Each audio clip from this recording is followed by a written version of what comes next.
T-shirt and took a box of Swisher cigars. Other officers were dispatched to that store. Officer Wilson remained with the mother and the infant until EMS arrived to transport them to the hospital. Officer Wilson then left Northwind's complex in this Ferguson police vehicle, a Chevy Tahoe SUV, and drove west on Canfield towards West Florissant. An additional description of the stealing suspect was broadcast about that time, wearing a red hat, yellow socks, khaki shorts, and he was with another male. As Officer Wilson was attending to his emergency call on Northwinds, Michael Brown and a companion were in a local convenience store on West Florissant. Michael Brown's activity in that story was recorded by the store's security cameras. The video, often played following its release in August by the Ferguson Police Department, shows Michael Brown grabbing a handful of cigarillos and heading toward the exit without paying. As Michael Brown and his companion left the store, someone inside the store called the police. After crossing West Florissant, the two walked east on Canfield in the middle of the street, Mr. Brown directly behind his companion. As Officer Wilson continued west on Canfield, he encountered Michael Brown and his companion still walking in the middle of the street. As Wilson slowed or stopped, as he reached... Look at the crowd. I think they gave a verdict already in that crowd.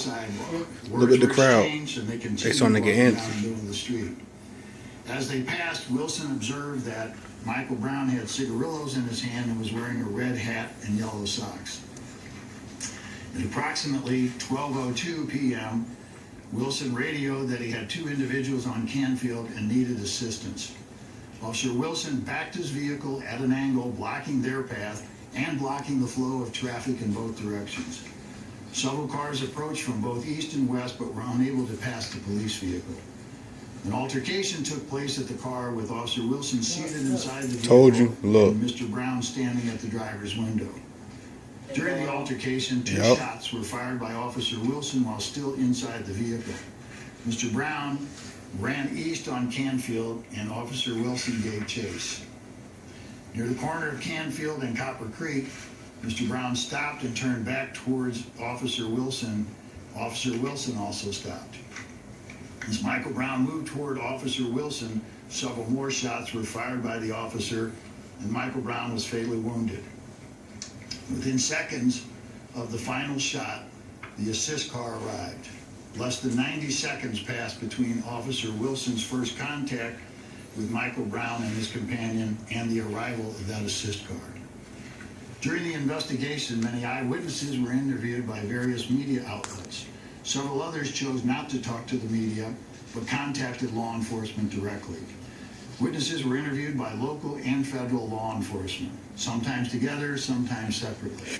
But all statements were no indictment for officer. Provided to the other. It says it right there. No charges against Officer Wilson. Statements of witnesses it said it right there. For the grand jury were also presented to the grand jury, whether they were media interviews or whether they were interviews by the FBI or by the county police department. The statements of all witnesses, civilian, law enforcement, and experts were challenged, of course, by other law enforcement, by the prosecutors, and by the grand jurors themselves. A common and highly effective method of challenging a statement is to compare it to the